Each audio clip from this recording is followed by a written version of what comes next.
Bonjour, et bienvenue à toutes et à tous. Je me présente, je suis Jean de La Fontaine, votre humble serviteur animé d'une inextinguible volonté de vous offrir des histoires oubliées de notre passé et de notre si riche culture. J'ai été l'un des écrivains français du XVIIe siècle. Je suis né le 8 juillet 1621 à Château-Thierry, en France. Je suis célèbre pour mes fables inspirées par la tradition d'Ésope, qui sont des récits moralistes mettant en scène des animaux. J'ai aussi écrit des contes, des nouvelles, des poèmes, des comédies, des épîtres et des discours. J'étais le maître des eaux et des forêts, et j'aimais observer les animaux lors de mes tournées. Je fus reçu à l'Académie française en 1684 et mon œuvre est toujours considérée comme un trésor de la littérature française. Enfin, rien de bien anormal pour un génie comme moi. À ce jour, environ 335 écoles, collèges et lycées portent mon nom, ce qui fait de mon illustre personne le 14e personnage le plus célébré par les établissements scolaires de France. L'histoire veut que j'eusse confessé publiquement mes soi-disant fautes devant une délégation de l'Académie et décidé de faire pénitence en promettant de ne plus jamais écrire. Les croyez-vous? Eh oui, c'est comme ça que je m'en suis sorti, avec ma tête sur les épaules. Ha ha ha! Je suis mort le 13 avril 1695 à Paris à l'âge de 73 ans. Et ma dépouille gît avec celle de Molière et est transférée en 1817 au célèbre cimetière du Père-Lachaise en région parisienne. Donc en résumé, vous êtes en face de l'extraordinaire homme de lettres du grand siècle, qui est considéré à raison comme l'un des principaux représentants du classicisme français, reconnu au niveau mondial encore aujourd'hui.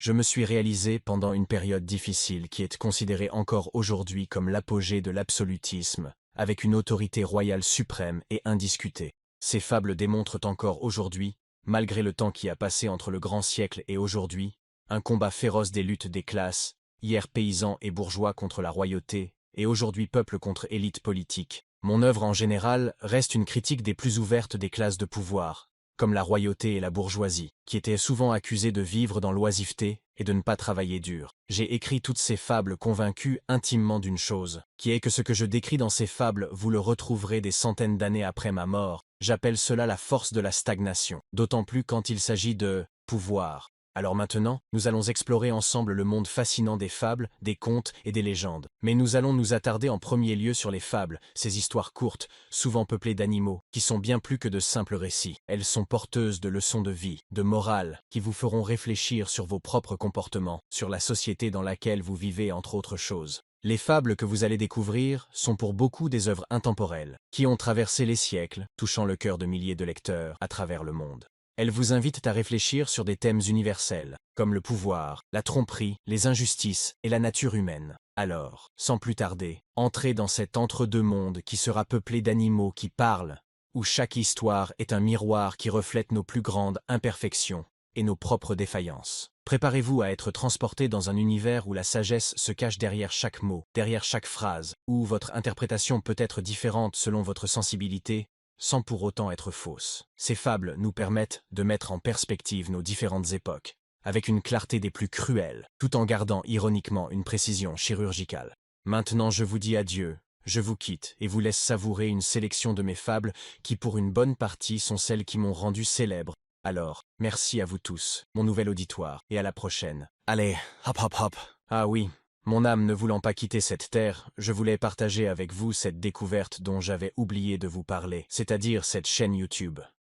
Mais connaissez-vous le dicton qui stipule que si vous réussissez à faire retourner dans sa tombe un auteur de génie tel que moi, vous risquez une malédiction en bonne et due forme? Non, non, sérieux. Bon, allez, je vous donne une petite astuce venant tout droit de l'au-delà. Donc pour éviter cela, j'ai au moins compris ceci en vous observant de là-haut. Abonnez-vous en appuyant sur le bouton rouge prévu à cet effet, ensuite sur le pouce bleu, et éventuellement si vous pouvez commenter, cela va récompenser le travail fabuleux de Nils Askalan. Donc suivez cette chaîne YouTube, Intelligences artificielles et contes et légendes, et ses différents contes sur les réseaux sociaux de ce pèlerin d'elfe conteur. Mais pensez aussi à son Discord, qui a son importance pour se mettre au courant de l'évolution de son projet, et parler entre autres choses de la chaîne, et des avis que vous pourrez directement soumettre via des votes sur ce dernier. Croyez-moi, il m'a mis dans la confidence. Et ça vaut le détour. Moi je vais me contenter d'observer et de rigoler depuis ma bien confortable tombe de luxe au Père-Lachaise. Au revoir mes amis et nouveaux auditeurs. Ceci n'est point un adieu.